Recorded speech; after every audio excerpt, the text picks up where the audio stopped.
આજ બા ને કામાક્ષી બે હારે જાગ્યા એટલે બે હારે બાર બ્રશ કરે છે। હું નાઈને તૈયાર થઈ ગઈ છું। રસોડામાં જોયું તો હેતવીએ અડદની દાળ બનાવીને ટિફિનમાં ભરી દીધી છે।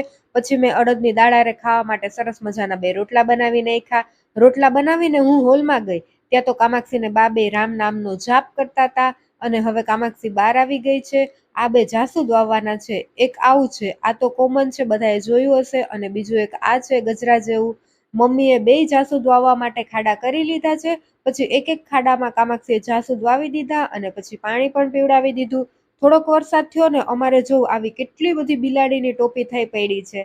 પછી મેં નાસ્તો કરી લીધો ઉપમા બનાવીને અને વાતાવરણ આજે સરસ મજાનું છે, વરાપ નીકળી છે એટલે અમારે ખેતરમાં માંડવી નેદવાનું કામ પણ ચાલુ છે। બપોરે મેં જમી લીધું રીંગણા બટેટાનું શાક, અડદની દાળ, વેફર અને રોટલી। બપોર પછી ખેતરમાં જોયું તો માંડવીમાં સાતી આંકવાનું કામ ચાલુ છે। અડધા ખેતરમાં માંડવી નેદાઈ ગઈ અને હવે અડધા ખેતરમાંથી જ ખડ ઉપાડવાનું બાકી છે।